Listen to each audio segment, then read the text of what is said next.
Welcome once again to Snack Size Box Office, where of course I talk on media and content that I have as a backlog of stuff that I need to get to, or content I don't have too much to talk on. And the first one we're going to talk on today is the focus of a new Netflix stream version of a popular 90s film getting a legacy sequel in the form of Beverly Hills Cop Axel F. Now of course this one will see Eddie Murphy back again as the iconic character from the original trilogy, back on the scene in LA to help solve the case of his estranged daughter, who's been threatened with her own life being taken by some mysterious entity or villain. And it's up to him as well as some old adversaries and new acquaintances to help solve the case and look good while doing it. Now it's a case that likes the things with legacy sequels, they can vary appeal as well, especially with like an action comedy from the 80s or 90s that like had its appeal of mixed variety reception wise, but you know, it has its charm overall, especially with the main lead and its iconic music. I still think as well in this regards Eddie Murphy can still do well with this iconic character compared to some of his other recent stuff that feels like he's kind of phoned in a little bit, but in this regards I think it kind of works in his character that he loves a lot, especially this and his other character. We'll see in that next one. Given the case this is also by the same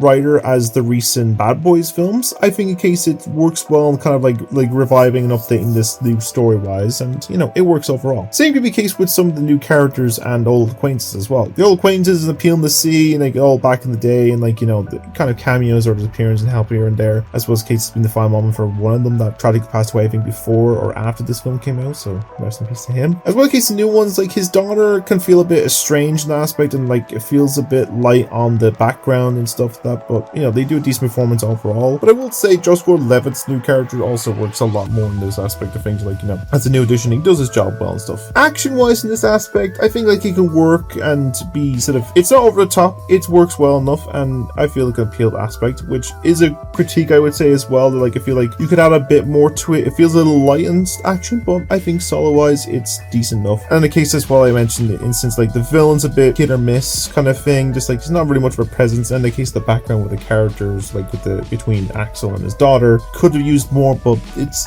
an overall decent wise. But in the end, the case I think Axel F is pretty solid like legacy sequel that I think like I'd say is worth checking out. It might not be the over top action film or like it might not be like the most humorous, but I think overall as a solid like legacy sequel it does the job well. I think Eddie Murphy does a pretty good job returning back to his character that he made iconic back in the 80s and 90s. So the score this one wise I'm probably going to give it around a 7.5 to an 8. I think it's a case it's decent of that regards. But I would like to know your thoughts on this movie. Did you enjoy it? Did you dislike it? Like, I'd love to know your thoughts down below, and what other media pieces should I review in this quickfire summary. As always, you all stay being wonderful people, and I have a great day every day, and I look forward to reading your comments down below, and I'll see you all in the next one.